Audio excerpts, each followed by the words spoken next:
Guys, Crafty Craftsman here today, and today I'm going to be doing a video finally on my 1978 Craftsman RE2000. It's a one of three models. This is a 10 horsepower model. They made an 8 horsepower model, a 10 horsepower model, and a 12 horsepower model. The only difference was the 12 had a 12 horsepower had red trim around the steering wheel and on the seat. This is a 10 horsepower. I'm really glad I didn't get the 8 horsepower because with a lot of rear engines, 8 horsepower seems to be just not enough. I know a guy who has a late 90s model John Deere rear engine, and it is an 8 horsepower, and he blew the engine on it, which is understandable. I've gone through 4 belts in this thing over the last 2 years just because there's so much leverage on that giant 30-inch blade that it just tears the belt up, and the engine tries to bog it down, and it skids the belt, and the belt burns up, and yeah, there are a lot of downsides to this mower, but it is what it is. 5-speed peerless. Yeah, one thing I don't like at all is these ridiculous 5-inch rims on these wheels. They just catch every little bump and jostle, and I don't like them. I mean, now the new rear engines from Craftsman anyway, I think they have like a 6 or 7-inch rim. They're much better. Trust me, they're much better. And this is not. I mean, this is not even for a tall rider. I mean, I've been riding this since I was, I don't know, 11, and I've never been a good height for it. I'm too tall for it, but again, here's the other wheel. And this has a lot of play in it. But that's just normal. Wear and tear on the parts and everything. It just happens. And then we got 30-inch deck. This has the mulching kit, which is just a piece of mallet that goes over the chute. And it's got 9-inch rims in the back. And like I said on my other video, my Mary, this actually is a Mary. It was built in the Mary factory by Mary for Craftsman, labeled as Craftsman, so don't let that fool you. It's actually a Mary. And as you notice, like I said on my Mary, this has a stamped frame. Just like the Mary, going all the way around it. See that stamped, giant stamped piece of sheet metal going all the way around it. But anyway, I did have to put a new muffler on it though. This is about a year old.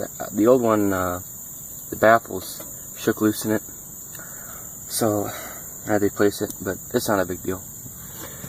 Like I said, 5-speed. I love the shift pattern. The new. This is the problem I have with the new rear engines. Mary, Troy-Bilt, and Craftsman all make basically the same exact rear engine mower. The only difference is Mary, the plastic piece that goes over the front and comes over the seat it stops like right here at the seat. It doesn't go back another 6 inches like on the Craftsman and the Troy-Bilt. But Mary has this like weird 8 horsepower engine. It looks like it would go on a push mower, and they angle it this way instead of straight back and forth like this one. It's the cylinder angles out this way at a weird 45-degree. It doesn't make any sense. I don't understand it, but it's just nowadays things are getting cheaper and cheaper, and it's just like back in 1978 they just didn't have the technology to make mowers with thinner materials, lighter materials, and as a result they're just much tougher. I'm not trying to sound like one of those old John Deere guys that say, "Oh yeah, buy a John Deere, they're tough." I'm not saying that. What I'm saying is, a lot of old mowers that you see from the 80s, 70s and 80s, like those, I see a lot of those Craftsman lawn tractors, those gray ones with the big blocky hood looking thing. I see a lot of those around because back then they just couldn't make the material as thin as they can today. And as a result, it lasted longer, and it's just a little bit stronger. But, you know, I really don't like the new rear engines, any of them, Mary, Troy-Bilt, or Craftsman, because they have this weird lever that sits right here in the middle. You have a shift lever. The shift lever. That's not the shift lever. That's a shift lever. Sorry about that. That's for the deck. The shift lever is not actually a lever. It's like a little, looks like a throttle tab. It sits right here next to the steering column, instead of this big lever that moves back and forth. It's a little knob. It looks just like this. It goes up and down. It sits right here, and it's really like, what? It's so weird. It's one of those things like, what? What were they thinking? And then as a result, of course, you know, there's this little knob. Yeah, this weird shift pattern goes neutral, reverse, forward, or something like that. Neutral, reverse, and forward. And you have to move the knob in each direction that you want to go, and then shift, which this is not, it would be right here actually. But you then shift, and then back up. You have to disengage this, like, no mow in reverse because you might kill somebody mode thing. It's kind of ridiculous. I mean, yeah, well, it's just weird. I don't know. I don't recommend any rear engine, not even the new ones, especially these old ones too. I mean, the old ones would probably be better. I mean, unless they ran, or unless they didn't run. If they don't run, then obviously they're not any better. But the new ones even are bad, because a lot of riders on these, and I did it too a lot when I started riding this, almost all of the weight is right there over the rear wheel. The engine is directly over it, and the seat is almost directly over it. So when you sit on it, most of the weight sits right about there. And when you ride this, especially in first or second or third gear, and you let out the clutch too quick, and it happens all the time, happened with me, the whole thing will bunny hop up and down. And I did that one time, and I ran into this bird pole, which you can see right here. There's a mic right there, rusty mic. Yeah, maybe you can see it. Well, I bunny hopped into that, and I bent it. So, yeah, I caution you. So, anyway, but, yeah, this is a clutch. You have to push the clutch in, make sure it's in neutral, make sure the blades are off, and, you know, start it that way. Oh, I did put lights on this, by the way. These lights you see, I did use them quite a bit, although now they don't work. I think I lost that up in here again.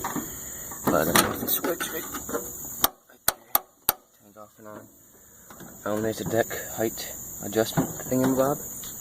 Oh, another thing with this, I talked to you about how it went through all those drive belts. Well, I think part of the problem was this piece right here, which I think the metal. Let's find out where this metal broke. Right there. I'll point to it. I only have one hand here. So I can get this in some light. Yeah, right there. That piece of metal. It rusted and broke off. And this whole belt keeper assembly was jostling around in there. I think it was wearing out the belt. So I haven't had a problem since, which is probably what happened. But yeah, I mean, whatever. I had to replace the battery, because the battery went dead one time. But, anyway, yeah. What else is there to say about this? 30-inch cut. Really, I have a lot of problems with the blade. The blade is very difficult to balance because it's so big and long. And at low speeds, the blade is really unbalanced. But, yeah, I'll show you what I mean. Let's start it. I'll start it up for you guys. Single cylinder, 10 horsepower. Pushing the clutch. Make sure that's neutral. Just like a car, almost. Put in the choke. I don't think it has. I think it might have enough gas. I don't know. Let's start it. Here we go.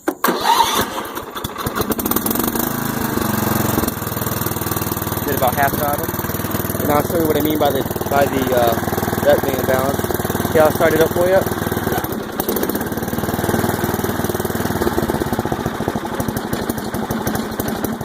That's not me.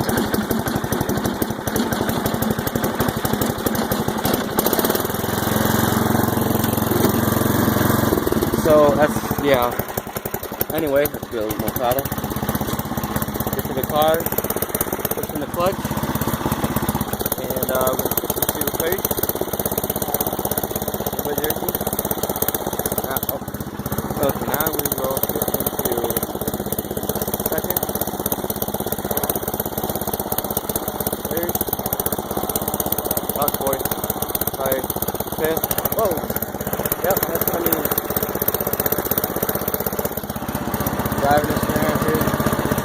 It does turn really sharp.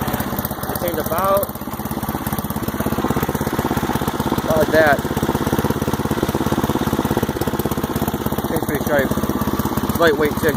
I pick the front end up and the back end up separately, so that's pretty cool. But yeah, as you can see, it's kind of small for me anyway.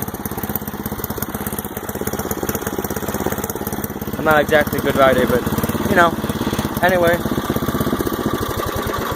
that's it for you guys. This is my Craftsman, made in the USA. Yay! Yeah. Well, anyway, that's my video. Thanks for watching. Subscribe, like, share, all that good stuff.